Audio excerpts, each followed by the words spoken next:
After a few seconds, I appeared on top of a building. I saw a numerous number of robots.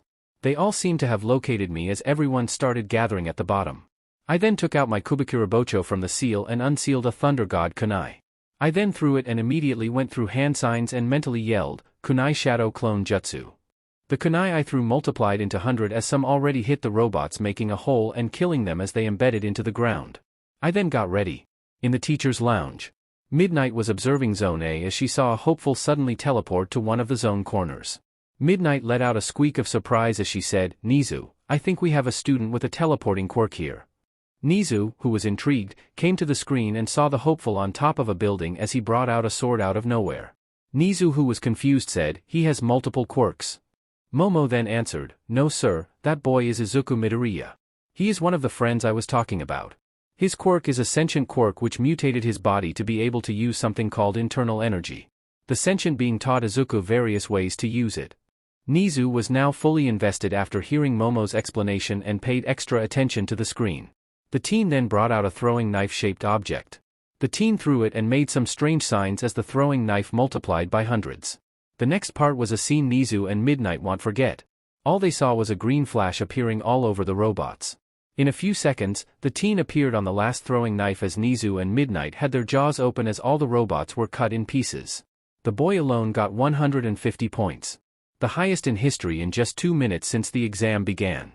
Midnight then yelled, "What was that? That speed is unreal. Nizu, this is unbelievable." Nizu calmly answered, "I know Midnight, I saw too. Looks like we got ourselves a promising student." Midnight dumbly nodded. Back to Izuku. Izuku's POV. After slashing through the robots, I knew that would be enough score and am now running back to the main area to see how others will do. After seeing a tall building, I flickered on top of it. I then stood on the edge and saw the students fight the robots. I saw many hopefuls just running around doing nothing. I felt pity for them. They must not have any combat-related quirk. 11 minutes passed as I felt the ground shake suddenly. I turned to the left and saw a giant robot, at least 200 feet tall, going towards the area with most students. That must be the 0-pointer, man, that is big. I was not gonna bother with it until I felt a presence not moving at all and it was in the way of the 0-pointer. I turned back around and saw the green vine-haired girl who sat beside me, down stuck in rubble as she was desperately trying to use her vines to escape. I immediately used a flash step as I appeared beside her. I enhanced my hands with chakra as I was able to remove the boulders. I saw that the girl's leg had a lot of bruises and her ankle was a bit twisted too. I then held her in my arms as she tightened her grip on me. I then ran while enhancing with my chakra. Using a flash step is not a good solution since she might vomit from it or pass out. I then gently placed her down near the entrance. The girl cried as she said, "Thank you. Thank you for saving me. Nobody tried to help and everyone ran away. You were the only one who helped me. I don't know what would have happened to me." The girls cried as I said, "Don't worry, you are fine. Just wait here, okay? I will take out that big butt robot. I am pretty sure it malfunctioned." In the teacher's lounge, Nizu, seeing the girl stuck under boulders in the way of the 0-pointer, said, "Quick Midnight, press the emergency stop button." Midnight pressed it but the robot still kept moving. Midnight then yelled, "Sheet. The emergency malfunctioned. Nizu, what do we do?" Nizu looked down in sorrow as he said, "We are too far away, we can't do anything now." They then heard Momo say, "Don't lose hope, sir. Watch the screen." The other heroes also came to check the screen as they heard Midnight yell. They all saw how a tall teen with a mask covering his face from below the nose appeared right beside the stuck girl. With incredible strength lifted the rubble and gently held the girl and sped away right in time to avoid being crushed. They all saw with agape mouths as the teen zoomed to the starting gate and placed the girl there. They heard the encouraging words as All Might said, "Such a heroic soul the boy has. And his speed, it's on a whole new level." Other heroes nodded as Eraserhead, who was silent, said, "Speed, it's one of the most important aspects of our career. To save lives and to rescue them, we need to be quick and precise. This boy has the potential to be a hero." Present Mike, Midnight and Nizu were shocked at Aizawa's statement. Momo, looking at the praise, thought, "Izuku, you managed to prove yourself. Congrats." Back to the screen they saw the boy take out the huge sword again. Upon looking closely, the hero saw wind-like energy around the blunt sword. Nizu commented, "He is using wind to make his sword sharpen to cut through the robots." The heroes were shocked at how many aspects the boy's quirk has. They saw as the wind energy around the sword became longer and more visible. The wind energy itself was at least 20 feet. The boy then disappeared as they saw the camera move quickly as the boy was now seen descending from the sky. The boy slashed his sword which cut through the 0-pointer like nothing and landed on the ground. The boy then said, "See, everything is fine." That sentence carried waves as it made everyone look in awe at the green-haired boy. Blah blah me explaining some stuff. Blah blah, thoughts. Blah blah, speech. I am here, in bold is All Might speech. Oi kid. Is our favorite QB. Third-person POV. Izuku exited from the exam site after ensuring that Ibra was in safe hands. He was nearing the exit when he saw Momo waiting there for him. Momo let out a huge smile as Izuku approached her as she said, "That was so cool, Izu. You looked like a real hero there, dot." Izuku gave an eye smile as he said, "Thanks Momo, I just wanted that girl to be safe, that's it, the robot seemed to have malfunctioned." Momo nodded as she explained, "That is true, even the emergency stop button for the robot didn't stop it, the teachers gave up hope too. Only I believed you can save her." Momo had a bright smile as Izuku in an unexpected way, gave her a sudden hug as he whispered, "Thanks a lot Momo." Izuku then let go of Momo as he said, "Let's go home then." Momo was still dumbfounded as Izuku let out a small chuckle and started walking as a red-faced Momo got out of her state of shock and jogged to catch up. Momo was internally dancing in joy.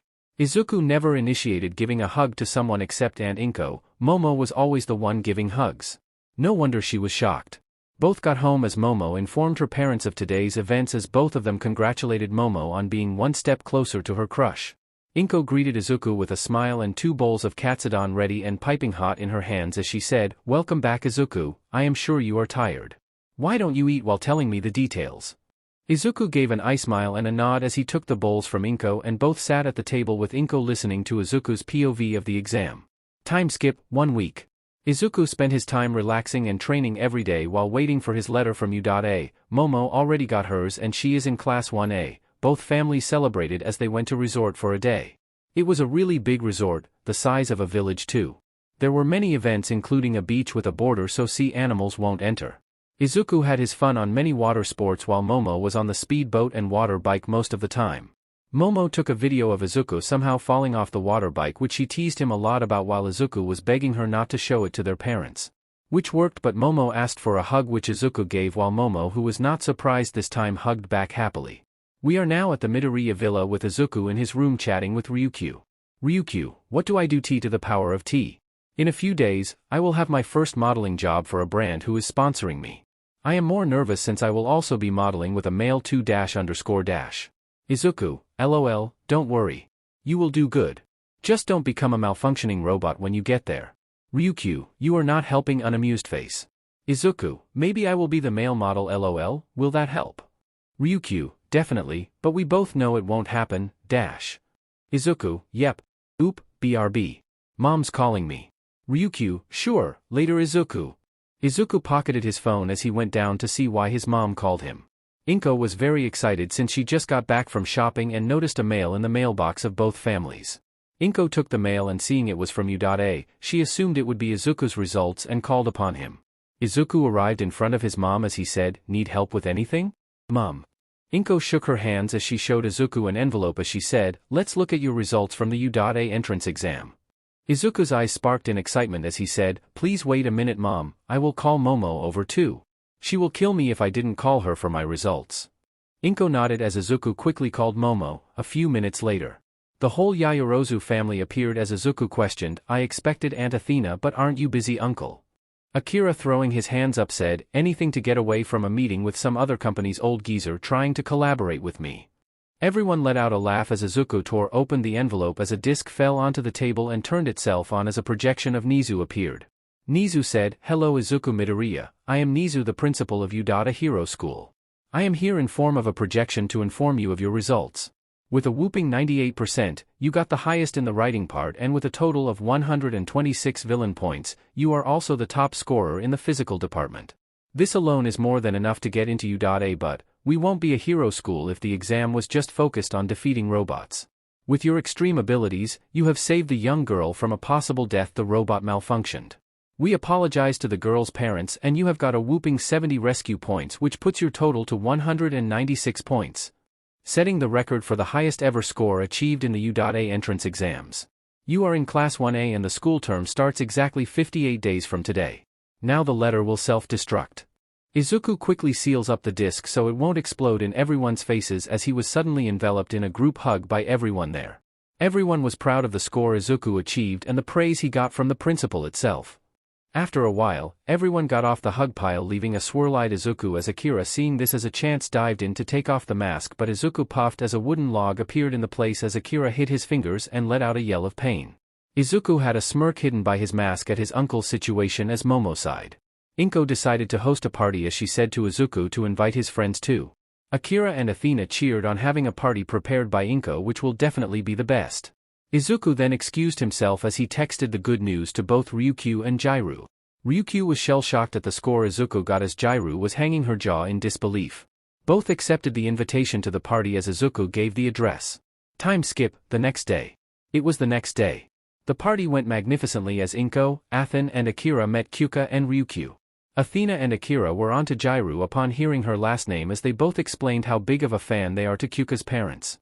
Both were asking millions of questions while Inko was having a happy chat with Ryukyu, who for unknown reason seemed nervous the whole time but did enjoy herself. Izuku is now just lying on his bed after a normal morning training routine as suddenly his phone buzzed as he got a text from Ryukyu. Ryukyu, quick! Izuku, I need your help. Anguished face. Izuku, what happened? Ryukyu, the male model who was supposed to model with me met with an accident and the modeling is in 2 hours. We don't have enough time to get a new one. Izuku, RIP, so what can I help with? Ryukyu, I need you to model with me. Izuku, why me? Ryukyu, you are the only good-looking male I know, and if you agree, for a few sessions, you will get paid too. Aren't you saving up to buy a car? Izuku, she got me. I am trying to buy a car and go for a ride along the nearby areas since I am free for 2 months. I just got my license too. Izuku, you do know, I don't show my face, right? Ryukyu, it will work in your favor more then. No one will recognize you with the mask unless they are someone who knows you well. Izuku, fine, where do I come? Ryukyu, sweet. I knew you would agree, the company already sent a car to you. Just get in. Izuku, fine, the pay better be worth it, straight face. Ryukyu, trust me. It is.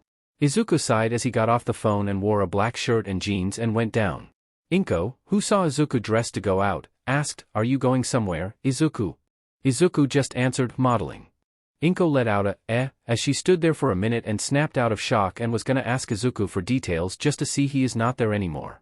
Izuku just flickered to the gate as he swiped his card and the gate opened. Izuku went out and waited for a few minutes as a black BMW stopped in front of him as the window opened as a man in a black suit and brown hair asked, are you Izuku Midoriya? Izuku nodded as the door to the back seat opened as he got in. The man in brown then said, may I please see your face? Izuku hummed as he pulled down his mask. The driver and the secretary were in awe as the director who asked Izuku to do it smirked as he said, yes, you look fabulous, I look forward for this month's contract we will have. Izuku nodded along as they are on their way to the company. The director of the company noticed that Izuku was a rather quiet person along the way. They arrived as Izuku, the director and his secretary got off and entered the building. Welcome to Clamoir's clothing brand. Izuku then remembered as he said, I like your brand, I recently got a few clothes from it too. The director beamed as he asked, can you recognize the clothes? We can use them for today too. Izuku nodded as they arrived at the photo shoot room with Ryukyu in a traditional outfit taking a pic. Everyone stopped as they saw the director as Izuku gave a deadpan stare to a blushing and nervously chuckling Ryukyu. The director then announced, this is our new replacement model for next month. His name is private information for only me and a few others. For now, call him Yuzuki. Everyone was in awe at the facial features of the young man. No one said it out loud but everyone thought this man might be more better looking than the original model they were in contract with. Ryukyu gave an apologetic gesture with one hand as Izuku just waved it off and said, it's fine. This will be an experience for me too anyways. The director brought out a tablet and asked Izuku to select the outfits he bought. Izuku selected 3 pairs and the director then pointed out a few core details and other costumes which he will wear. Ryukyu was nervous about the mixed shots since her heart was already beating fast at the sight of Izuku's face. In the next 2 hours, Izuku had a total of 10 solo shots and 5 mixed shots with Ryukyu and Ryukyu had the same. The director and Izuku agreed upon using his model name to be Yuzuki and his real name will not be disclosed. The director then came to Izuku with the contract as he said, this will be a 1-month contract which is extendable if possible, we will have a weekly session. Ryukyu-san will or will not be there for each shoot due to her duties. You will be paid $8,000 for each session after the magazines are published. Bonuses will be given depending upon reviews. We will not disclose any personal information to outsiders, and you will also be given an additional 20% discount card for any future purchases in our brand. Izuku, after reading the terms and conditions, agreed as he signed the papers, and the director called the driver to drop him home. While we have an extremely red-faced Ryukyu hiding in the preparation room as she yelled, "Why does he have TOB good-looking and SOO nice?" Thankfully, the room was soundproofed enough for Ryukyu's flustered rant to not be heard. Blah blah me explaining some stuff. Blah blah, thoughts. Blah blah, speech. I am here, in bold is All Might speech. Oi kid. Is our favorite QB. Third-person POV. Izuku just arrived home as he opened the door, and he was met with questions upon questions from Inko and the Yaoyorozu family. Izuku wasn't able to hear anything, so he said in a loud tone, "Okay, wait. I will answer your questions one by one." They calmed down as they all went to the hall, as the Yaoyorozu family sat on one side along with Inko, and Izuku was on the other. Inko went first as she asked, "What did you mean by modeling when you went out today?" Izuku just said, "Exactly how it sounds, I got a modeling contract with a brand." The group were shocked as Akira first recovered and asked, "How did this come to be?" Izuku sighed as he leaned back and then recounted the events that happened with Ryukyu. Everyone slowly understood why Izuku accepted as Momo asked, "Don't you have your mask on while modeling?" Izuku shook his head no as Akira again asked, "But how? I never managed to convince you to even show me the face." Izuku then said, "Well, since I just got my license recently, I have been saving up money for a long time to get my own car. It would have taken me more years, but with this contract, I will be able to buy one at the end of the contract." Akira nodded as Inko asked, "But sweetie, I could have bought you a car if you asked." Izuku chuckled a bit as he said, "I just wanted to buy it with my own money. Plus I am not going for the Bentley range that you got 2 years ago, Mom." Athena laughed a bit as she then asked, "What type of car are you aiming for?" Izuku immediately said, "One of the 7-seater ones, which are both tall and give excellent service. The one I have in mind looks really good to me." Momo then asked, "Will you have time to use it cause school will start?" Izuku shrugged and said, "I can get a parking pass on the first day and drive to school on the next.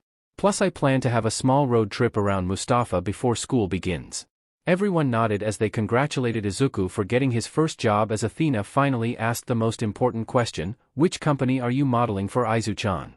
Izuku answered, "Clamwar." Suddenly Momo and Athena had stars in their eyes as Akira exclaimed, "You are modeling for Clamwars. Wow, that is one of the best global clothing company." Momo and Athena nodded excitedly as they are already ready to read the next showcase magazine, which will come out tomorrow. Momo then asked, "Was it a solo photo shoot or a duo?" Izuku said, "Like I said previously, it was a duo with Ryukyu."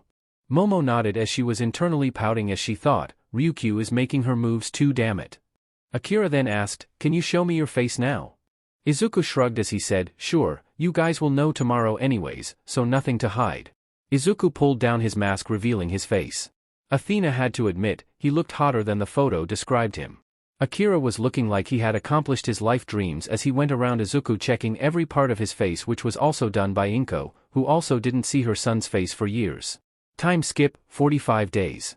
The modeling contract was a huge success. The contract was even extended for 2 more sessions or 15 days as Clamwars were very Izuku with Izuku's performance. Ryukyu only had 1 more duo photo shoot with Izuku after the first. The Clamwars director, after getting to know Izuku's path in future, decided to follow Izuku's moments so he can sponsor him too. In worldwide, the magazines with Izuku were very well received by the general public. Momo almost fainted out in her room looking at Izuku's first modeling magazine, but managed to get by with only a small amount of blood trickling down her nose. Oh, her mid-teenage mind went elsewhere all right. Athena and Inko were singing praises of his looks, which was embarrassing for Izuku. Even Akira asked for a model gig with his company regarding showcasing a new model for laptops. Izuku had gotten 3 bonuses in total. The company wanted to hire Izuku permanently, but Izuku denied as he was going to the U.A Academy. Izuku is now seen to be on his way to a showroom along with a curious Momo, who managed to convince Izuku to take her with him. Momo turned to Izuku and asked, "Which brand are you going with?" Izuku answered, "Since we are going there anyway, it's Toyota." Momo nodded as they continued walking to their location. The two finally arrived at the showroom as Izuku turned to Momo and said, "Wait here for a few minutes, I already pre-ordered it, so I just have to pay the rest and we'll get it." Momo nodded as Izuku went inside and showed the online receipt for the purchase. The manager who was at the counter happily took him to the car. It was customized to Izuku's interests. Izuku went for the top-end model as well. It cost him a total of nearly $80,000. Momo saw a few cars coming out but non-contained Izuku as she finally saw a big car with great ground clearance, huge tires, and an exotic crimson-red base body with carbon roofing exiting the company. Momo had to admit. That was one very good-looking car. It stopped in front of her and the window rolled down and Izuku said, "Get in, Momo." Momo got in as they went out towards home. Momo was looking in awe at the carbon black interior as she praised Izuku. "Wow, Izuku, you have customized it too. It looks so awesome inside and out. You must have spent a lot on it." Izuku nodded as he said, "It was $80K in total." Momo had her mouth open as she exclaimed, "Wow, I never thought it was that expensive, almost the same cost as the Land Rovers too." Both drove home as Akira, Athena and Inko were waiting at a table to see the car. Akira, who first saw it, exclaimed, "Damn, now that is one hell of a car, he customized it too. That is a very good color as well." Inko was having proud tears escape her eyes as she wholeheartedly agreed to Akira. Izuku took everyone to lunch on his account. Akira complimented the interior design as Izuku made sure it was an 8-seater with an extra seat in the middle row where there is usually space to go in the back. Since it was still daytime, Izuku and everyone went to a movie and just drove around town while talking to each other. The car had great shocks, but was also silent. The two families arrived home at last after having dinner out too. It was a great relaxing day for all of them as Izuku said, "Well, I will go pack up for a few days for my drive." Inko was shocked as she asked, "Already? But you just got the car?" Izuku said, "Well Mom, there is not much time left and my tour is a 1-week plan." Momo then raised her hands as she asked, "Can I go with you?" Izuku gave an apologetic expression as he said, "Sorry Momo, I am going alone this time. We can go on a tour during holidays, okay?" Momo gave a dejected expression as she nodded at the after-offer. Izuku drove him and Inko to their villa after dropping of the Yaoyorozu family as Izuku went straight to his room to pack all the things he would need. He packed 14 pairs where 7 were casual wear and 7 were sleepwear, swim shorts, power bank for his phone, a camera and basic utilities like soap, shampoo, conditioner, toothbrush and toothpaste. Izuku didn't have plans for camping as he already booked hotels and resorts in 7 different touring areas. He hoped it would go great as he thought. "Author, not on my watch. Blah blah me explaining some stuff. Blah blah, thoughts. Blah blah, speech. I am here, in bold is All Might speech. Oi kid. Is our favorite QB. Third-person POV. Izuku woke up at 6 a.m.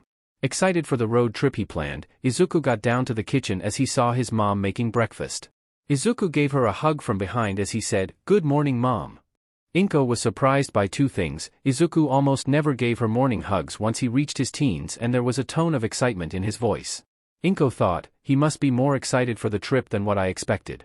It was true, a chibi Izuku was dancing in his mind waiting to finish breakfast and zoom out.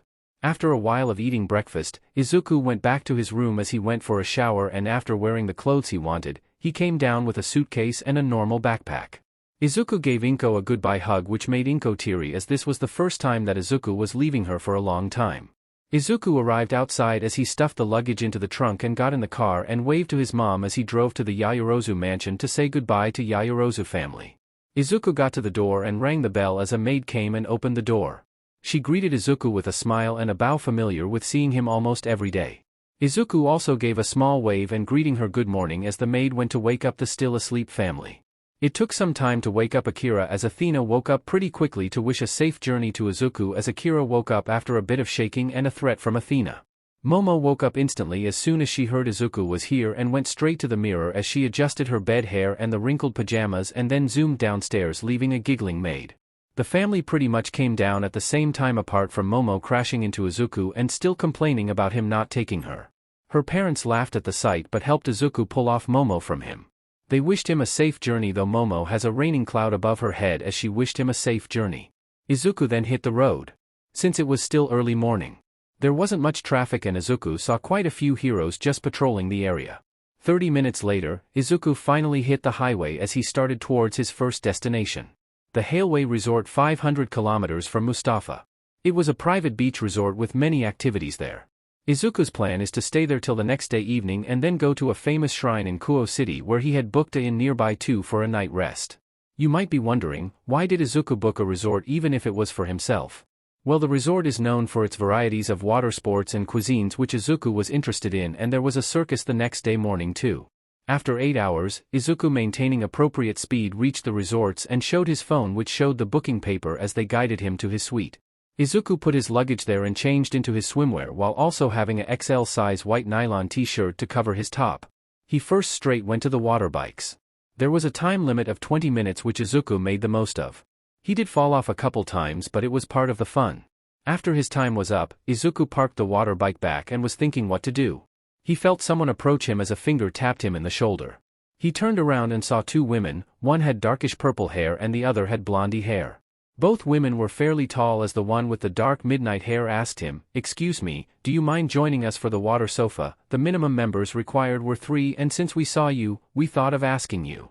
Izuku looked at the water sofa and thought, why not? He said, "Sure, I did want to try the ride too." It was basically a couch-shaped float with minimum 3 people sitting on it while it is pulled by a motorboat.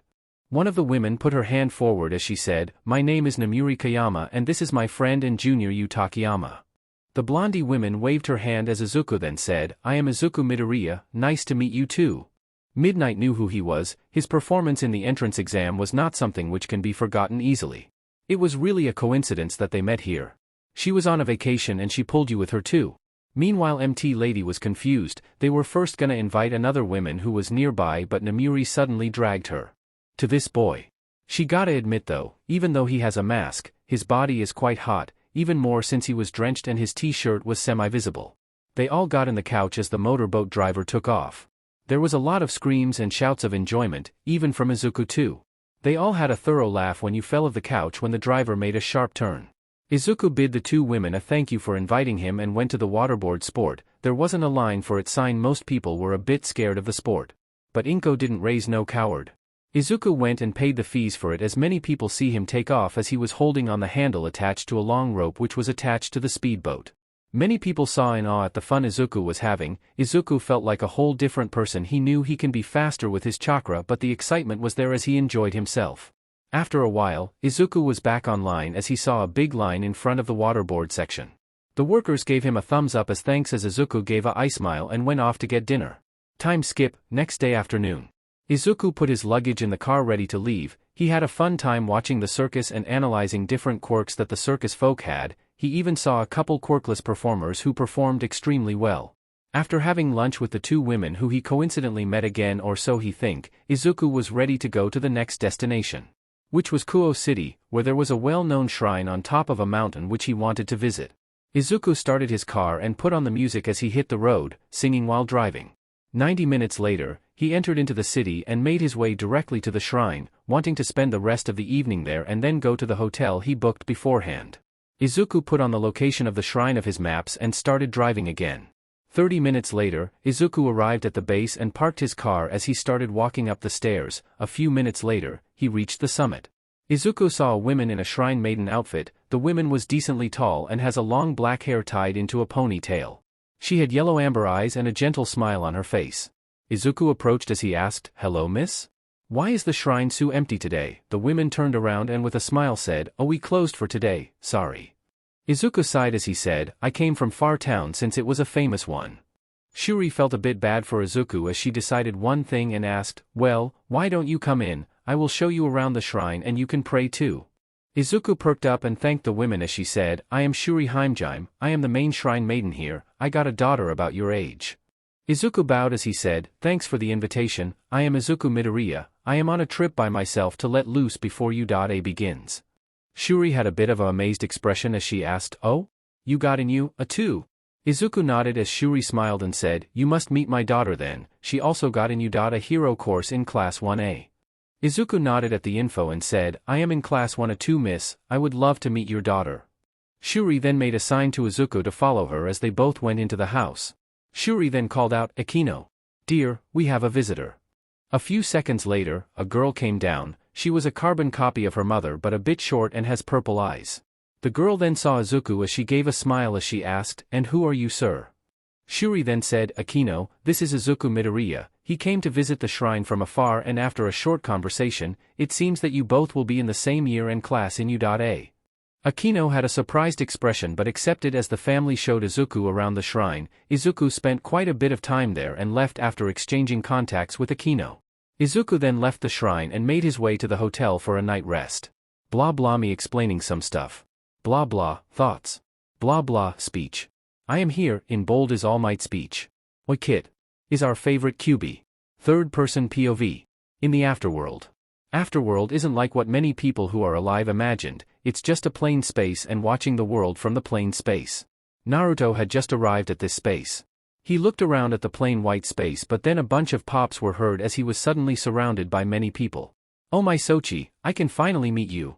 You sure took your time dope. You sure lived for a long time son. Agaki, still young as the day I last saw you. Naruto-kun, you were excellent in taking care of our descendants. Many people were talking at once as Naruto then yelled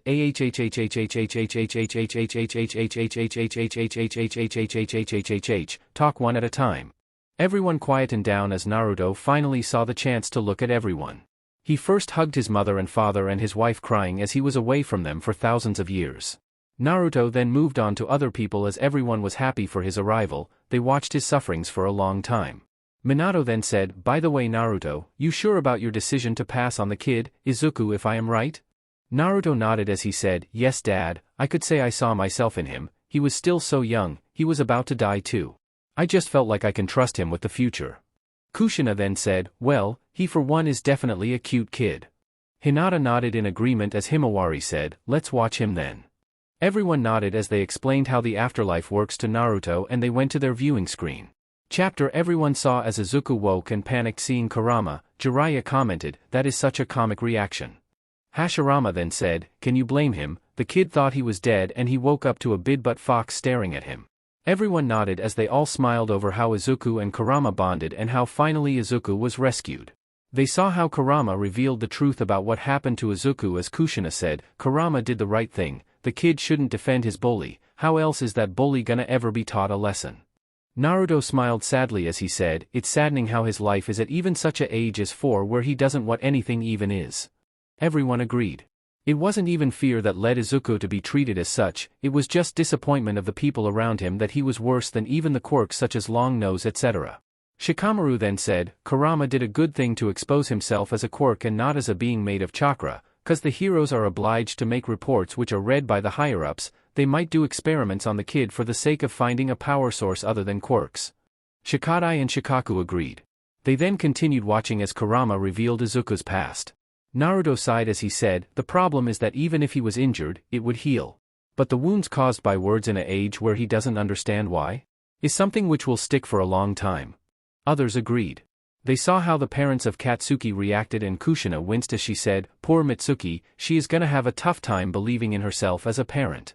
Mothers agreed, Mikoto knew especially watching Sasuke go rogue and all as Sasuke hugged her not wanting his mom to think of the times.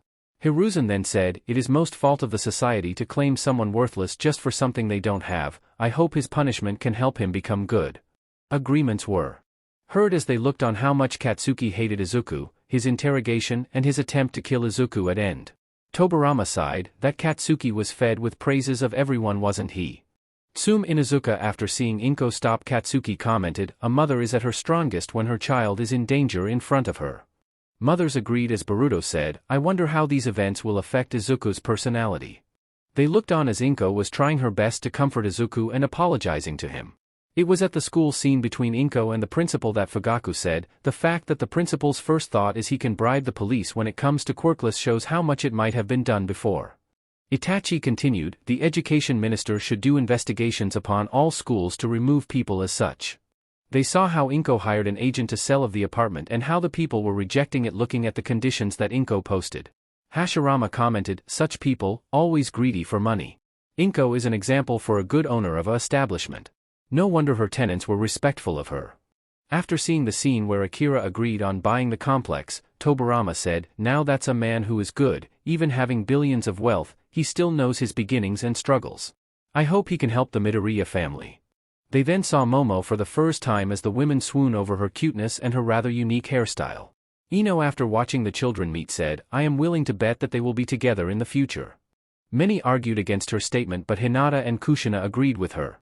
After the negotiations and Akira's offer, Minato said, "You know this might be a positive move for both families. The Yaoyorozu family must be quiet, closed off, having a hard time dealing with people of bad intentions, and Izuku will also gain more people he can be genuinely close with." Many agreed as they saw Inko agree to the claim.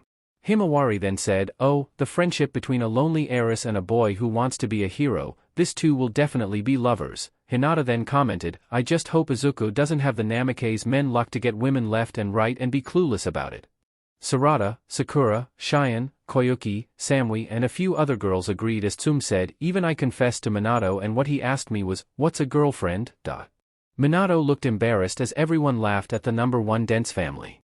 Blah blah me explaining some stuff. Blah blah, thoughts. Blah blah, speech.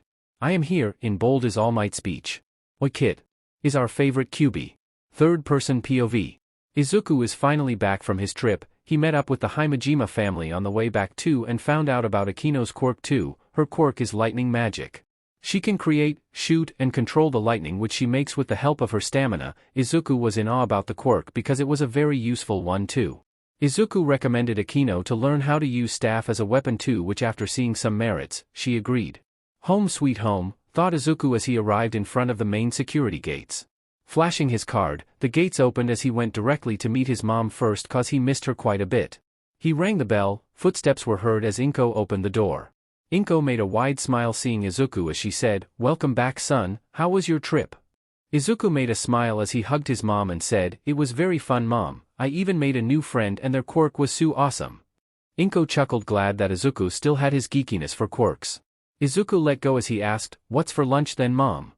Inko quickly answered, "Well, I will start making it and call Momo's family to eat with us too, I am sure they have missed you too." Izuku nodded as he pulled out his phone and searched up Athena's contact. Izuku then tapped on call as the phone rang a few times till Athena answered. Athena, AH. Izuku, how is your trip going? Izuku, it went really well aunt, I just got back. Athena, you didn't stop by to greet us? I am hurt. Izuku, sorry aunt but I missed mom so I came here first. Athena, I was just joking, so why did you call? Izuku, mom asked me to invite you three to lunch she is preparing. Athena, OH. Inko's cooking. Count me in, I will call the rest too, see you in a bit Izu-chan. Izuku, see you in a bit too aunt. Izuku hung up as he informed his mom that they agreed to arrive for lunch and went to place his luggage back in his room. Izuku finished placing his stuff back and putting the used clothes in the laundry bucket. He then heard the doorbell ring as he heard, "Izuku, get the door please, I am cooking." From Inko as he went to the main door and opened it. Izuku first saw Momo as she said, "Welcome back Izuku-an. How was your trip alone?" Izuku smiled hidden by his mask as he answered, "It was a joyful one for me Momo, what did you do these past days?" Momo just gave another beaming smile as she said, "I took this time to hang out with Kyuka and Tatsuma-san." Athena then gave Izuku a hug as she said, "Ah, Izu-chan. I missed you so much these days, you should have taken me and Momo with you too." Athena was side-glancing at Momo who was glaring at her mother as Akira laughed and said, "Now dear, enough teasing, tell me Izuku. Which places did you go?" Izuku guided them into the hall as they all sat in sofas as Izuku recounted his trip to them. Momo then gave a whine as she said, "MOU. That sounds so fun. You are never again taking a trip without me Izuku-an." Everyone laughed as Inko arrived with the dishes as everyone pounced on the food. Time skip, next day morning. Izuku is seen in front of the mirror checking his Udate outfit as he thought, "Not bad, a bit tight but that's fine for me." He then put on his mask and took his car keys too as he went down. Izuku already applied for the vehicle permission with the school and got the sticker which should be on the front window of the car so that the security scanner will allow him in. Izuku then got down as Inko spotted him and said, "You look really good in the uniform Izu-chan." Izuku gave a eye smile as he said, "Thanks mom, I need to pick up Momo and go now, bye." Inko waved by as she watched Izuku take his biggest step towards his dream. Izuku saw that the skies were blue and clear, perfect day for the first day of high school, he thought as he unlocked the door with a button and got into the driver's seat. He pressed the start button as the engine started and Izuku drove towards Momo's house. Momo heard the car horn and turned her head as she saw the crimson car stop beside her. She got in and strapped on the seatbelt. Izuku started driving again as Momo turned to him and said, "Good morning Izuku-an. Looking forward to today?" Izuku nods his head as he said, "Yep, we got Kyuka in our class too as well as the girl I told you I met in my trip." Momo then gave a little pout which Izuku didn't notice as she thought, Mao Izuku-an, I am glad you are making friends, but why are all your new friend female?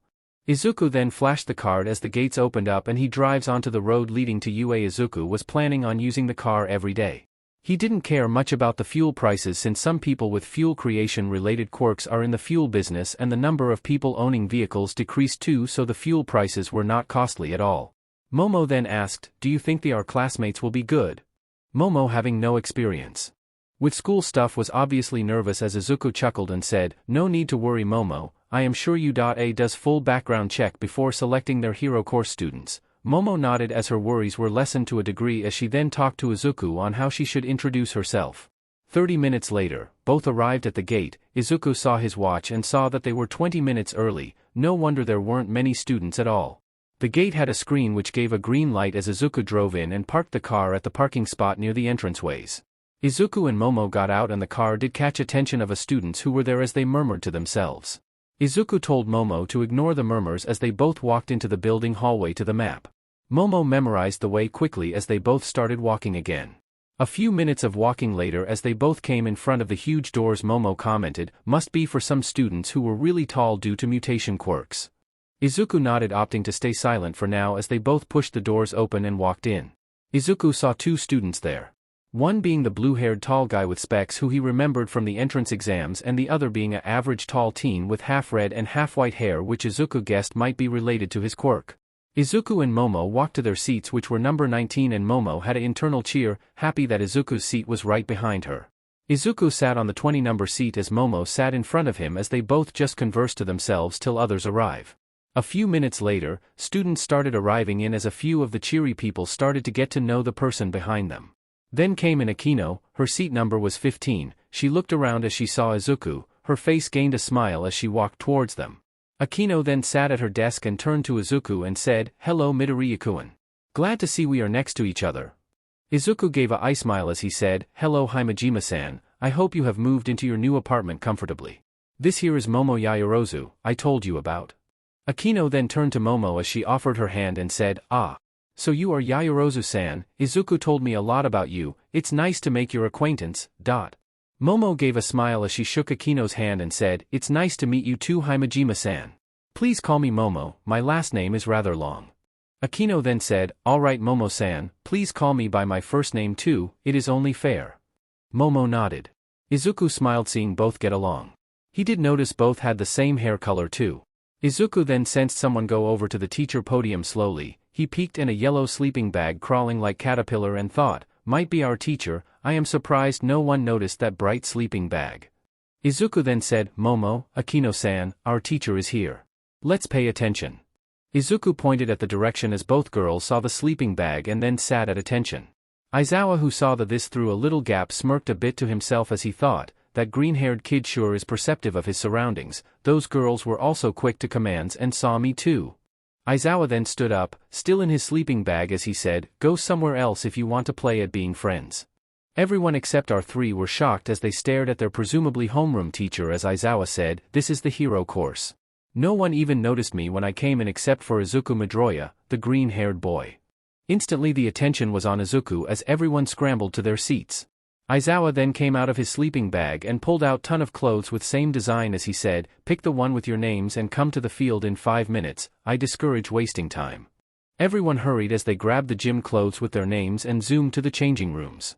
A few minutes later, Izuku and Bakugo were the first ones to arrive. Aizawa looked at them and said, good, you two know the value of time. Izuku nodded at the praise along with Bakugo. A few seconds later, stomping sounds were heard as everyone else arrived. Jirou and Momo stood together as Akino joined with Izuku. Izuku had to admit, the clothes fit Akino quite well, they weren't tight on her BRSTS unlike the school uniform. Akino was openly checking out Izuku as she thought, I knew Midoriya-kun is fit but I didn't expect this. His muscles look ready to tear through those clothes. Akino's views were only a bit correct, the gym clothes were indeed tight on Izuku but since they were made with special material, they won't rip off easily. Momo on the side noticed Akino's expression and vision as she glared a bit at her. Akino, who noticed Momo's glare, had a small smile as she thought, seems like Momo-san is quite jealous at me. How cute. Aizawa then said, alright, since everyone has gathered. I am your homeroom teacher Shota Aizawa and it's time for the quirk assessment test. Murmurs arose between the students as a girl with brown bob hair raised her hand and said, "But sir, aren't we supposed to attend the orientation first?" Aizawa then looked at her and said, "Teachers in U.A are given permission to run their classes however they like, and I personally see orientation as a waste of time. Now the tests are same as your physical tests in your middle schools, but you are allowed to use yours quirks here." Yes, finally we are allowed to use our quirks freely. I always wondered how my scores would be with quirks. Sweet, this will be a lot of fun. Aizawa then glared a bit at the female student with pink hair who said the last line as he said, "Fun, you say? Alright then, whoever gets last place in this test will be expelled." Many disagreements about it being not fair were voiced by few of the students while the others were silent to themselves preparing for the tests. Aizawa rose his voice as he said, "Being a hero is a lot of hardship and you will have n number of obstacles in your way. Our job is to prepare you properly for them. There is no such thing as fair in this career. Understood?" The students shut up and nodded their heads as Aizawa said, "Good, you will have be tested in ball throw, standing long jump, 50-meter dash, long distance run, grip strength, repeated side steps, seated toe touch and sit-ups. As I mentioned, you are allowed to use your quirks. Blah blah me explaining some stuff. Blah blah, thoughts. Blah blah, speech. I am here, in bold is All Might speech. Oi kid. Is our favorite QB. Third-person POV. Aizawa after naming each exercises looked towards Izuku as he said, "Izuku Midoriya, as the top scorer in the physical exam, you demonstrate the ball throw." Izuku nodded as he stepped up in the circle with the ball in hand. Izuku using chakra stuck the ball to his hand and made hand signs with the other hand as he thought, wind style, gale palm. Right when the jutsu was about to hit, Izuku released his hold of the ball as it got hit with the jutsu and was launched into the sky breaking a few sound barriers. Izuku looked at Aizawa who looked at the meter. Aizawa then turned to the class and said, "You have to know your maximum limit first." He then showed the score to the class. That is the most rational way to form the foundation of a hero. Everyone saw the score read 1589 m. WOAH, wow, that is such a high score. Are you kidding? How can we match that? Goddamn, 1589 meters. As expected of Izukuin. Bakugo who closely observed thought, is his quirk related to air? I don't know but it's strong. I doubt my explosions can take it half as far. Aizawa then said, like the school's motto, you guys have to perform plus ultra to remain in this career. Everyone had nervous beads of sweat as Aizawa gains a scary grin as he says, now that the demonstration is over, let's start the real test. The class nods as everyone starts to warm up by themselves. First test, 50-meter dash. Ida and Tsuyu were the first against each other. The robot said start as both of them dashed to the finish. Ida due to his quirk managed to get 3.04 seconds. Tsuyu who jumped horizontally with less height and more forward force got 5.58 seconds. Ida thought, since it was only 50 meters, I could only change up to third gear. 1x1 everyone went. Most people whose quirk wasn't related to speed or physical enhancement got between 6.80 to 8 with a short purple ball-haired boy getting the lowest. It was finally Izuku and Bakugo turn as both went to the start line. Bakugo stood leaning forward with his hands facing back to propel himself with explosions meanwhile Izuku just stood with his hands in his pocket. The robot said began as Izuku instantly flashed to the finish as the robot read 0.13 seconds. Bakugo didn't let the shock distract him as he propelled himself past the finish as the robot announced 4.56 seconds. The class was shocked at Izuku's score. Even Aizawa who saw the entrance exam footage, witnessing it live was a new thing as he thought, that was so fast. I blinked and he was in finish. That speed is a big plus in a battle if he can control it. Izuku hummed at his fastest speed with flash step. He didn't reveal his lightning step because he wants it as a trump card. Izuku was swarmed by his classmates as they all asked him questions. Izuku's sweat dropped as Aizawa announced the next test which made everyone pay attention. Second test, grip strength. Izuku who practiced years to hold the Kubikirabocho knew he can do well on his own strength but wanted to add chakra to see what the results would be. One by one everyone did the grip strength. Momo got the highest amongst girls followed by Ochako and Akino. Momo created a mini hydraulic press which took the grip strength to 1,000 kilograms. Izuku saw the guys yelling in excitement as he saw the guy with multiple arms get a score of 540 with 3 of his arms. Izuku was last as he took the grip machine and gripped it while also adding a small amount of chakra to strengthen his muscles. His score was 520 kilograms. Izuku was satisfied by it as the shortest boy who saw his score yelled, "Are you a monster? 520 with only one arm? His class once again wanted to ask a load of questions, but Izuku put his arm up and said, "I will explain later in class." Everyone nodded as Aizawa told the next test. Third test, standing long jump. Aizawa explained, "Without any run-up, you are supposed to jump as far as you can from neutral position on the sand. If you crossed it, you are measured as crossed the sand pit." Izuku saw Uraraka, who went first. She first jumped and touched her exposed elbow, which made her float forwards, as she then touched all her fingers together and said, "Release," as she landed over the pit. Izuku was impressed with the quirk, as he thought, her quirk defies gravity itself. But she has to be mega careful not to send someone to the orbit. Bakugo and Tsuyu also managed to clear the sand pit, as it was Izuku's turn now. Izuku stood as he applied chakra to his feet and took a giant leap up to a height of 100 feet and landed quite a bit away from the sand pit. After his turn, it was Momo's. She then created a pogo stick with extra spring to it, as she also cleared the sand pit easily. Akino was seen making wings of lightning as she flew over the sand pit. Izuku was amazed by her quirk. It's like a fantasy game where you can control the element to do anything. Fourth test, repeated sidesteps. Izuku did good on it due to his flexibility and acrobatics training, but the purple short BOI took the first place with Momo in second, as she created mini trampolines angled in a way she can jump between them faster. Fifth test, ball throw. Izuku decided to sit this one out, as he saw many of his classmates use their quirk in creative ways to get scores, like Akino, who threw her ball and then hit it with a lightning strike wick propelled it till 400 meters. Momo made an entire cannon as she got 1800 meters. Uraraka was the shocker, as she got infinity like Izuku expected. Bakugo did well as he got 597 meters. Izuku, having a bit free time, analyzed his classmates, thinking about their quirks and their personalities. The pink-haired girl and the invisible girl were both social butterflies. The yellow-haired guy with a lightning strike mark on his hair was a comedian type, as the red-haired one was a muscle head. Sixth test, sit-ups. Everyone were partnered up with one person to do the sit-ups. Izuku got the highest number with 230, followed by a 150 by Kirishima and a 140 by Sato. Seventh test, seated toe touch. This test is to determine how much you can bend forward and reach with your fingers while sitting. Izuku got first due to his long arms and flexibility, followed by Momo and Mina. Eighth test, long distance run. This test is not to determine how far you can run, but how long you can keep running. Izuku and Ida were in lead with a fast pace, while Ida was in second gear to keep up with Izuku's normal running. Momo was following them in a bicycle run by electricity. At 10 minutes mark, the invisible girl and the shortest boy dropped out, followed by the tape boy and earphone jack girl in 20 minutes. Then the rest except Momo, Kirishima, Ida, and Izuku dropped out between 30 to 35 minutes. Kirishima was gone by 40 minutes, whereas Momo ran out of lipids and battery to supply electricity, as she and Ida dropped out at 1 hour exactly. Izuku was sweating a little but otherwise good and ready to keep running, but Aizawa stopped him, seeing he was the last one left. Aizawa then faced the exhausted class except Izuku and Momo, as he said, "I am not gonna show the individual scores, so here is your combined scored. 1. Izuku Midoriya. 2. Momo Yaoyorozu. 3. Shoto Todoroki.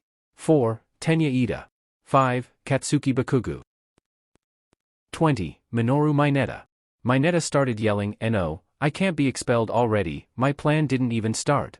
Everyone looked at the crying and distraught boy as Aizawa said, "Well, the expelling part was just a ruse. Now go, you have lunch in 30 minutes and you have rest of the afternoon off, and the classes will officially start from tomorrow." Everyone were in shock as Momo said, "Huh? I thought everyone knew he was just kidding. Maybe I should have said it, yeah, no kidding," thought most of the students as Izuku chuckled to himself as he thought, typical Momo. Everyone then returned to the changing room. After changing, everyone went to the classroom as students either talked to their neighbor or kept to themselves. The blue-haired specs guy then go to the podium, which got everyone's attention as he said, "Why don't we all introduce ourselves? It will be good to know our classmate's name and quirk." Everyone agreed as one by one they all introduced themselves. People were introducing themselves in seating order. Now it was Akino's turn to introduce herself. She stood up and with a gently smile said, "Hello. I am Akino Himejima, daughter of the head priestess of the Himejima Shrine in Kuo City. My likes are cooking, spending time with friends, and experimenting with my quirk. My quirk is lightning magic. I can create magic circles to create and control lightning in any manner and power at the cost of my stamina." Everyone clapped for her as it continued till it was the last. Izuku stood up as he said, "Well, I am Izuku Midoriya. I like my friends, music, playing guitar, and training with my quirk. My quirk is called internal energy. The energy travels through my body through more than 300 points. I can control the energy to enhance myself, or I can convert it into elemental energy such as fire, water, lightning, earth, and wind. I can also channel this chakra in ways I will keep a secret for now. Everyone was in shock listening to Izuku's quirk, as many commented on its versatility and usage, while Momo knows how much more uses it has and how hard Izuku worked with it. The pink-haired girl, Mina, then stood up as she asked, "By the way, Midoriya and Shoji, why do you both wear masks to cover the lower part of your faces?" Shoji first answered, "My mouth is very wide and I got sharp teeth which might scare kids, so I am adopting to this mask to control the factor." Izuku then said, "I just like it like this." Mina hesitated but accepted Izuku's answer, as it was finally time for lunch as everyone went for it. Izuku was walking together with Akino, Momo and Jirou as they were making their way to lunch. Mineta, who saw the girls talking freely to Izuku, thought, "That BSTRD, I bet that his face is ugly under the mask, I will reveal it and make his popularity zero." Mineta had fire in his eyes as he started planning his ways. Izuku and the rest appreciated the lunch as it was made by the hero lunch rush. Midoriya had stars in his eyes as he even asked for an autograph from the said hero, causing Momo to chuckle at his adorable enthusiasm. After lunch was over, students returned to their classes. Hero course had the free afternoon, so everything just talked or are making friends with each other, when suddenly the door opened, revealing a orange-haired girl who walked in with 19 other students. The orange-haired girl then said, "Hello Class 1A, we are Class 1B, we are here to introduce ourselves since we all will be working together in future." A blondie then yelled, "You must be kidding, Kendo, why must we the superior class get along with this low dash?" The orange-haired girl chopped his neck as he fell unconscious, as everyone else sweat dropped, while Bakugo thought, "Why does that dude attitude seem familiar to me?" A vine-haired girl who was looking around spotted Izuku as she smiled and made her way to him. She then bowed and said, "Arigato Midoriya-san, you have saved me from a big fate. The school has told me too. My parents would also like to thank you after school." Izuku nervously shook his hands around as he said, "It's alright miss, I did what any hero will do. I am glad you are okay right now and in hero course too. The girl smiled as she said, "My name is Ibra Shiozaki, Midoriya-san, perhaps fate has put us together to meet each other after all." Why do you think I am introducing 1B to 1A so early?" Izuku just gave her a eye smile as everyone clapped a bit for Izuku, and 1B students stared Ted introducing themselves with the blondie-haired boy from before who tried to diss our class again but got threat with another chop by Itsuka Kendo as he silently murmured his introduction as Class 1A was amused by his situation. Blah blah me explaining some stuff. Blah blah, thoughts. Blah blah, speech. I am here, in bold is All Might speech. Oi kid. Is our favorite QB. Third-person POV. Both classes mingled amongst each other except for the silent types. Monoma was just spending his time glaring at the Class 1A students. Ibra went straight to Izuku to befriend him. "Midoriya-san, how many points did you get in total in the physical exam?" asked Ibra as Izuku thought for a second and answered, "I got 196 points Ibra-san, what about you?" Ibra looked in awe as she said, "That is such a high score. Mine was 64, have you beaten the record Midoriya-san?" Izuku nodded as they kept conversing with each other. Akino was listening to them both while also introducing herself too, not wanting to be left out. Momo found a kindred spirit in Kendo as they both made quick friends, much like Tetsu and Kirishima. The silent black-haired poker face girl from 1B, Yui Kodai, was conversing with Tsuyu while Setsuna was trying to get into Shoto's nerves, which was not working with the dense idiot. The boys of 1B and 1A except Monoma and Shoto got along well as they were discussing everyday things and their training schedules. An hour later the end bell rang as the students packed their stuff and left the classroom. Izuku nodded at Momo as they both went together towards the parking spot. Izuku got out the keys as they both got in and drove away, ignoring the awe and shocked gazes of some of their classmates and other students. Next day. So normal was the thought of most of the 1A students, because apart from their hero training they will also receive normal high school education in subjects like history, maths, English and science. It was after lunch break that all the students were pumped up for their first basic hero training class. Who do you think will teach us? We had heroes as teachers for other subjects, so maybe some popular hero like the top 50. I hope with All Might, the manliest hero. The murmurs stopped as everyone heard loud and fast footsteps as All Might burst through the door holding the edges with his hand as he yelled, "I am coming through the door like a normal person." Gazes filled with awe and excitement filled the class as everyone paid attention to the number one hero who is their teacher now, as students commented, "It's All Might. Wow, he really is a teacher. This is the best. That is a costume from the Silver Age, right? Its style is so different. It's giving me goosebumps." All Might arrived at the podium as he said, I am teaching basic hero training. It is the subject where you train in different ways to learn the basics of being a hero. The students nodded in understanding as All Might continued, now, your first class will be. All Might showcased a card which read, Combat, as he said, Combat Training. Combat Training? And to go with that is these. All Might dragged out as he pointed at the odd painted parts of the walls which extended revealing suitcases. All Might continued, Hero costumes. Made out of your Quirk registrations and the requests you sent before the school started. Now go change and gather at ground beta. Everyone rushed as they snatched their suitcases and ran to the changing room while Izuku flashed there before everyone to avoid the crowding. Izuku's costume was very simple. It was a black bodysuit which covers everything from his neck down. The bodysuit was sleeveless. Izuku wanted access to his storage tattoos. There was chainmail armor around his stomach and chest part and also a gray chest guard on the bodysuit. Izuku of course has arm guards and leg guards to defend against physically strong opponents and his new mask, made with more durable material, and he has a small white collar type scarf around his neck, a gift from his mother. Izuku arrived first as he saw All Might there. All Might was shocked but smiled and said, you changed fast Midoriya Shounen, now wait for your classmates. Izuku got an idea as he jumped high and attached himself on the wall above the entrance as he was standing horizontally on the wall. All Might was a bit surprised but knew from the footage and figured out Izuku's plan as he decides to go with it. Slowly All Might heard footsteps as he saw the students coming out slowly from the dark as he said, as they say, clothes make the man. Everyone came out as their costumes was visible and All Might continued, from this point on, you all are considered heroes. All students looks at their classmates' costumes as they all complimented each other. Wow, Ida, you have a robot costume.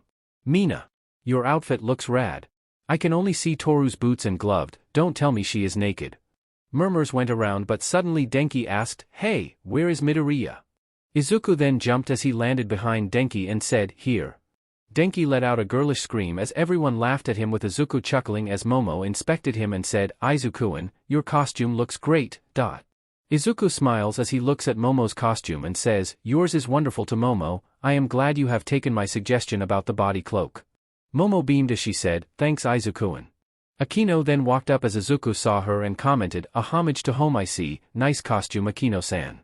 Akino smiled as she was in her Shrine Maiden costume while also having a chainmail armor covering all her neck down below the kimono.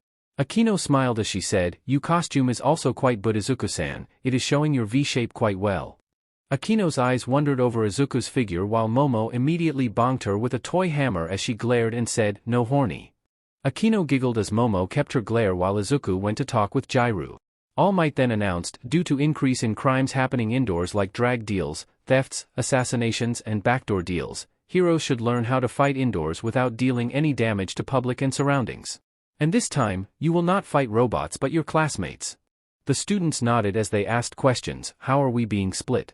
How are the winners and losers determined? Will the punishment be expulsion like with Aizawa-sensei? I will answer your questions. All Might brought out a script as Izuku's sweat dropped as All Might read, the situations is that the villains have hidden a nuclear weapon somewhere in the building and the heroes will try to capture the nuclear weapon safely within time limit or defeat and capture the villains, and the villains will be guarding the bomb till time limit or capture the heroes. The teams will be split in two and will be decided randomly. Izuku thought, seems like American style. Ida commented, the teams are being decided so haphazardly. Izuku turned to him and said, it's because heroes often team up with unknown heroes depending on the situation. Maybe this is for that. Ida nodded as All Might instructed everyone to pick up number ball. The teams are Team A, Izuku and Akino. Team B, Shoto and Shoji. Team C, Momo and Mineta. Team D, Bakugo and Ida. Team E, Mina and Uraraka. Team F, Sato and Koda. Team G, Denki and Jirou.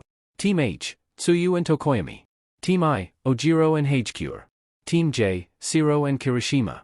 Akino gave a gentle smile to Izuku as she said, Era, this must be fate. Let's do our best Izuku-san. Izuku gave her a eye smile and said, likewise Himejima-san. All Might then put in hands in two boxes with names, villain and hero, as he pulled out one ball from each and said, looks like Team A are the heroes and Team D are the villains. The villains will be given 5 minutes to strategize and place their nuclear weapon. Ida and Bakugo first took the bomb in as Izuku approached Akino and said, do you have a plan Akino-san? Akino thought for a moment and said, why don't I be the distraction while you can easily touch the bomb with your speed Izuku-san? Izuku then thought and said, won't they be suspicious if only you attack? Kurama, who heard this, commented, "Oh? This human girl seems to have quite a quick thinking skills for age." Izuku nodded as he thought, "Yes, Akino-san is very intelligent and I am impressed how easily manipulate lightning with the magic circles. I bet it is more complex than it appears." Kurama also agreed. Akino then giggled a bit scarily and said, "They won't have the time to." Izuku gave an awkward laugh as Kurama commented, "Be careful, kid, this girl seems to have some thoughts," as Akino was whispering to herself as suddenly All Might announced, "The hero team have 10 minutes. Go." Izuku then said, "Wait, let me first sense it, Akino-san." Akino nodded as Izuku closed his eyes and spread out his senses and found them on the 3rd floor as he opened his eyes and said, "3rd floor. Left corner room." Akino nodded as she created a magic circle on her back as lightning wings came and she took off to the 3rd floor. Izuku also flash-stepped on the wall next to the room as he awaited his chance. With the villain team. Ida just placed the weapon on the room, Bakugo suggested as Bakugo then said, "Good, since they only have one entry and exit, we can both ambush them at once." Ida nodded but said, "We should be careful about Midoriya-san's speed though." Bakugo nodded, remembering the speed he saw yesterday. Suddenly the wall beside them blasted, revealing a smiling Akino with a magic circle ready in her hand as she was flying with lightning wings as she said, "Era, I hope you villains will give up, otherwise I would have to hurt you."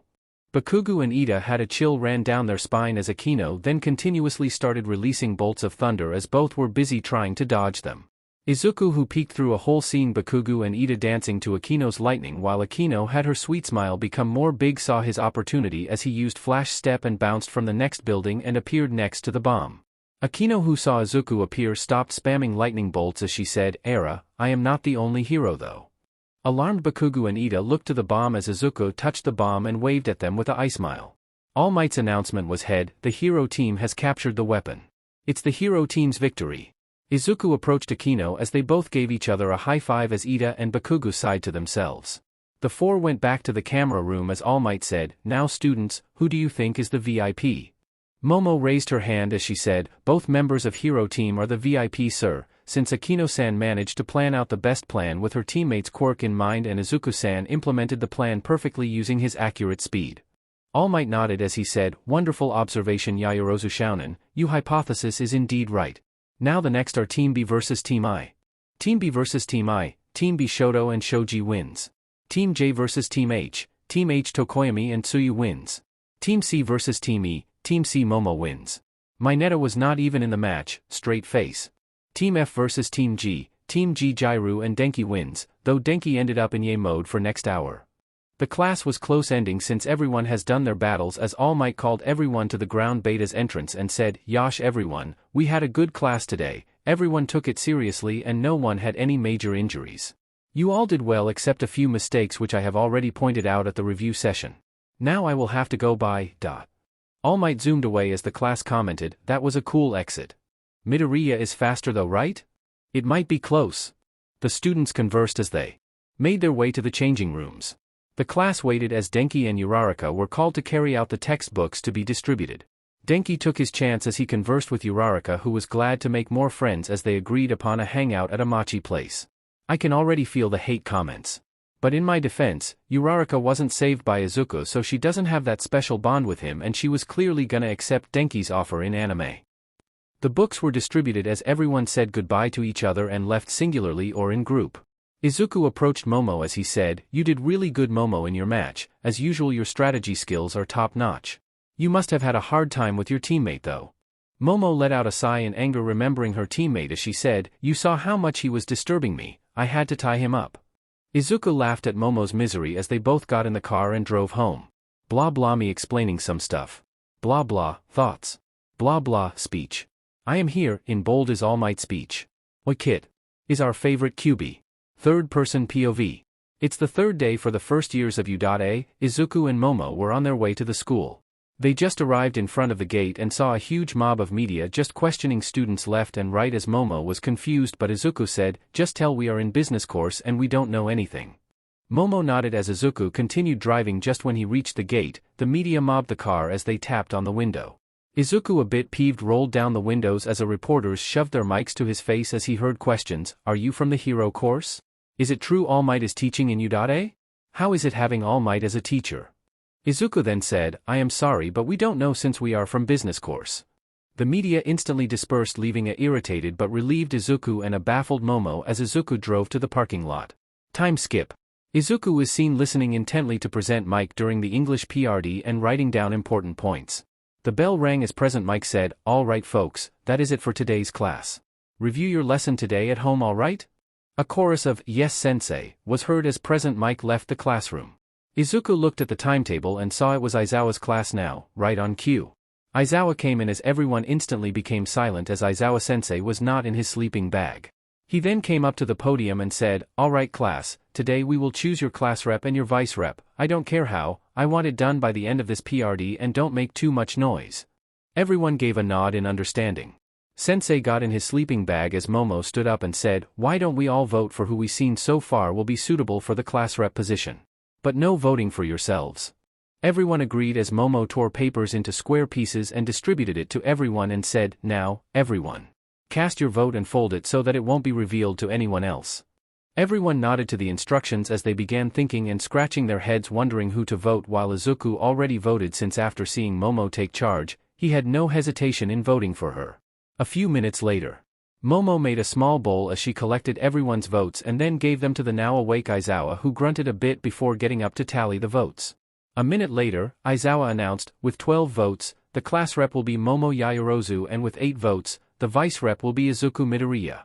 Izuku raised an eyebrow while Kurama commented, "Interesting, seems like you managed to catch the attention of quite a few classmates." Izuku gave a mental nod as he got up along with Momo, who was trying hard to keep a poker face while the edges of her mouth were curled up. Both got to the podium beside Aizawa as Momo bowed a bit and said, "Thank for choosing me as the class rep. I will be sure not to let anyone down and will carry out my duties with my utmost ability." Izuku also bowed a bit and said, "I am honestly shocked I got voted, but I will make sure to help you guys and the class rep to the best of my abilities." Everyone clapped a bit as comments were heard, "I can get behind Yaoyorozu and Midoriya. Yaoyorozu is clearly good at leading from what we saw, so I am cool with this. Midoriya is strong and level-headed too, so he is the best vice rep for us." Izuku and Momo got back to their seats as a few minutes later, the bell rang signaling lunchtime. People already got into their groups leaving for lunch, while some preferred eating in peace such as Todoroki, Tokoyami, and Shoji. Izuku and Momo were joined by Jirou and Akino as the four went to get their lunch. After getting their lunch and finding a table to sit and eat, Momo commented, "I am honestly shocked that I got votes as class rep." Jirou laughed a bit as she said, "With how you can easily take charge, I am not surprised. I did vote for you." Akino nodded as she said, "I know people would vote for you, so I gave my vote for Midoriya-san since he would be your best vice rep." Momo nodded since indeed it was best to have someone you know the best as vice rep. Izuku swallowed the rice and said, "I voted for Momo since she seems eager during the PRD." Momo gave a bit of an embarrassed smile as she said, "Well, I voted for Izuku since I know how strong and reliable he is." Izuku gave her a eye smile as the group continued their lunch. Suddenly alarms were blaring as all the students including the seniors started panicked, while Izuku managed to ask one of them, "Excuse me senpai, what is the alarm for?" The senior with clear panic on his face immediately said, "You don't know? It means someone has broken through the Udata barrier, which means a villain attack." The senior ran as Izuku sighed as he turned to the girls and said, "Stay seated here, let me see from the window and then we will take our next course of action." Izuku flashed to the window while standing upside down on the ceiling and saw that it was not a villain attack, but the media seemed to somehow break through the barrier. Izuku flickered back to the table as he said, "It's not a villain attack, it's just the media." The girls were relieved as Momo saw a few students getting stomped as she stood up and said, "We have to calm them down somehow, a few students are getting stomped, duh." Izuku was instantly alarmed as he said, "Momo, make a huge microphone, I will cause a distraction." Momo nodded while she got on the table and finished making a microphone as Izuku then gathered wind chakra on the palms off both his hands. Izuku then suddenly clapped as a lot of wind energy was dispersed, making a huge sound as Jirou winced in pain and clutched to her ears. The sound got the crowd's attention easily as Momo took the chance. She said, "Everyone please clam down, see out of the windows. It's not the villains and only the media. Please exit in an orderly manner and help those who are trampled because of your recklessness." Many people put their heads down in shame as a few students helped the trampled students to the nurse office and the bell rang and everyone exited the lunchroom to go back to their classes. Izuku then bowed a bit to Jirou and said, "I am sorry about that Jirou, I should have warned you about it." Jirou gave a weary smile and said, "I would appreciate a warning next time Izuku-san, and it's fine. You both did manage to calm everyone with it." Izuku still had a bit of guilt as they all walked back to their classes. Upon entering, Izuku and Momo were instantly greeted by their classmates surrounding them as they heard, "Yaoyorozu-san, you controlled the situation so well. Midoriya, your distraction worked really well. Man, I am glad we voted for you too. Yeah, you guys made us proud." Aizawa came in as everyone instantly dispersed to their seats as he first looked at Izuku and Momo and said, "I heard what you two did. On behalf of the staff, I am thanking you for calming down the crowd. If not, those students in the infirmary would have gotten more serious injuries." Izuku, remembering something, turned to Kirishima and asked, "I also saw you getting trampled. Kirishima, are you sure you are okay?" Kirishima gave a big grin and said, "I was able to activate my quirk in time so I don't get any injuries at all." I nodded as Aizawa then said, You won't have other classes but we'll have hero training for the whole day. It is a very important and essential part of hero training, which is the reason we are taking a whole day for it. Be sure to bring your own lunch boxes for tomorrow." The class nodded as Aizawa dismissed everyone for the day since the issue in Munch caused quite some panic and the teachers need to have a meeting. Izuku and Momo were leaving the building to go to Izuku's car when they heard someone yell, "Izuku-san. Please wait." Both turned around as they saw Jirou running up to them. As she breathed a bit, Kurama commented, "Only for running for what, 100 meters?" Izuku ignored him as Jirou then said, "I need help from you, Izuku-san." Izuku pointed at himself as Jirou nodded and said, "I am at a stalemate with my quirk and can't get any more ways for me to improve the attack power and range." Izuku hummed a bit in thought and then said, "Have you tried increasing your own heartbeat to make your attacks more powerful?" Jirou shook her head as she said, "No, I don't think I can increase my heartbeat that quickly." Izuku then said, "Well, there is a way." Jirou then asked, "How?" Izuku then explained, "Sometimes you have your favorite songs or songs which make your beat faster, right?" Jirou thought a bit and said, "Yep." Izuku continued, "Then record those songs and download them into a small iPod and then request for a headphones which you can wear at all times. And then press play during fights so your heartbeat will increase listening to it and you can strengthen your attacks." Jirou was shocked and then thought a bit and said, "Won't it be distracting?" Izuku replied, "Then get a Bluetooth headphone on one ear only, since you have enhanced hearing too. You can clearly hear your surroundings with one ear anyways. You just need to practice and get used to it while fighting, which I am sure Momo can help you with." Momo gave a smile and said, "I would gladly help Kyuka. I would love to have a sparring partner." Jirou gave a smile and owed a bit and said, "Thank for the help you both, and Momo, we will discuss the timing tomorrow, okay?" Momo nodded as Kyuka turned around, waking on her way as Izuku and Momo got in the car and left to go home.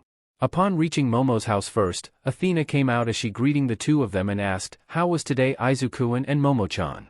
Momo beamed with a smile and said, "I was elected as class representative and Izuku as vice representative." Athena smiled as she said, Good job you two. Already declaring your dictatorship over everyone."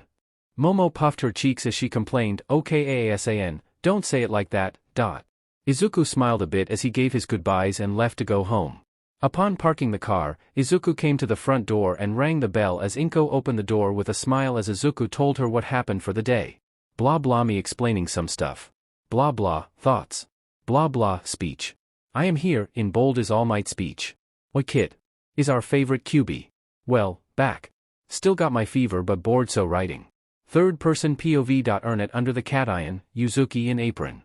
Izuku deadpanned at her as he said, "I am pretty sure Noah will pay for that, mom." Inko laughed lightly as she said, "You never know son, you never know." With that, Inko took a pic as Izuku packed his lunchbox and put it in a container which he placed in his backpack as he went to change into his Udata uniform. After changing, Izuku took his car keys and said goodbye to Inko as he got into his car and drove towards Momo's place.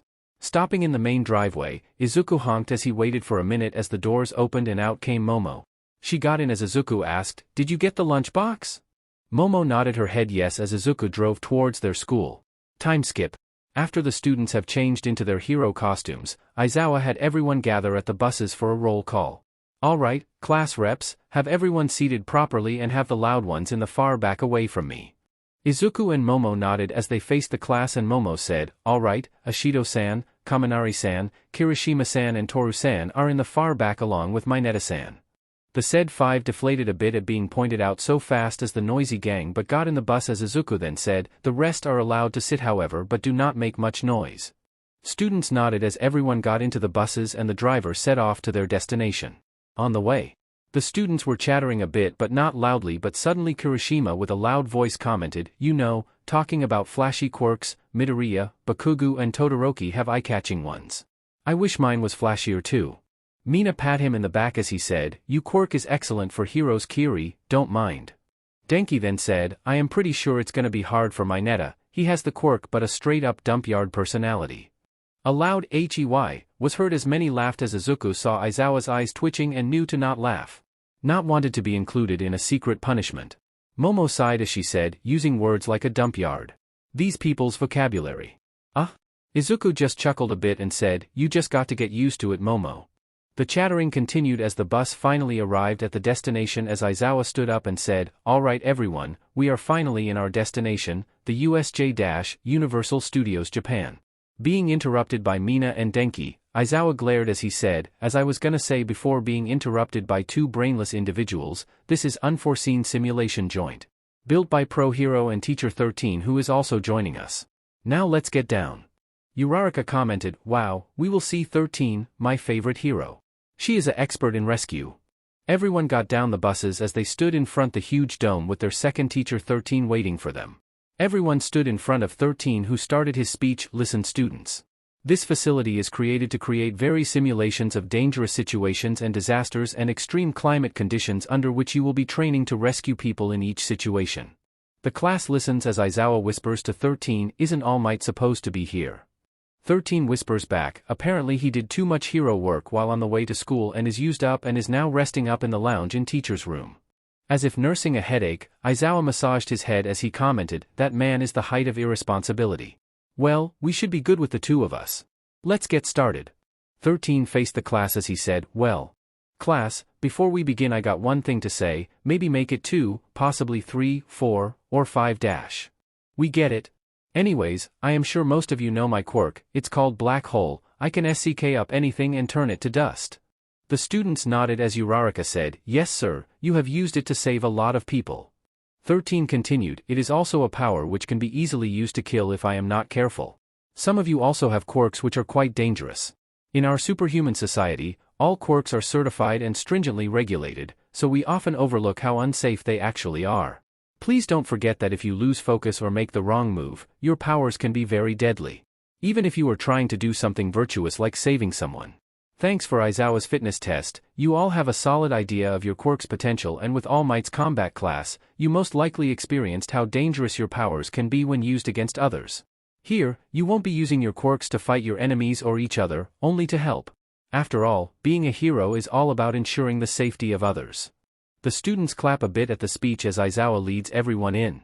Suddenly the lights turn off as the teachers and students look around as Aizawa says, someone contact the school. 13 says, this is not a drill, students stay behind us. Izuku spreads out his sensing as he then turns to Aizawa and says, Sensei, there are a little more than 100 presences around the middle near the fountain. Aizawa grits his teeth as he thinks, they must have got the schedule from the staff room after that fiasco at the gate. Suddenly Kirishima fist bumps himself as he says, sweet. We even got fake villains. Aizawa with a strong voice says, they are not fake villains Kirishima. This is a real attack, Kaminari keep contacting the school. Suddenly a blackish-purple mist spreads in the fountain area as more villains were teleported in as a man with a hand on his face and blue hair with wrinkled skin says, so we only got Aizawa and 13 huh? According to the schedule, All Might was also supposed to be here. Aizawa then whispers, so it was you BSTRDS who broke in yesterday. The mist at the center slowly disappeared as a tall man-shaped black mist formed a body. Izuku throws a kunai behind hitting a surprised mist villain who just appeared there as Izuku in a green flash appears behind him as he places a 5-element seal. The mist is slowly disappearing as the villain yells as he says, what did you do to me you brat, I can't use my quirk. Aizawa was surprised as Izuku ties up the confused villain as Aizawa says, you can erase quirks Midoriya. Izuku then answers, only if I can physically touch them, this one has a teleportation quirk which means he is the escape route and main factor. We need to keep him detained so I am sealing him up. Aizawa was a bit baffled but nods as Izuku strikes the stomach area hard with a chakra-enhanced punch which makes a big dent as Izuku puts the unconscious body in a stasis seal. The blue-haired villain yells, Hey, how do you have these cheats? Release HarshaJirou this instant. He is the main player too. Izuku sweat drops a bit as he thinks, this is a villain.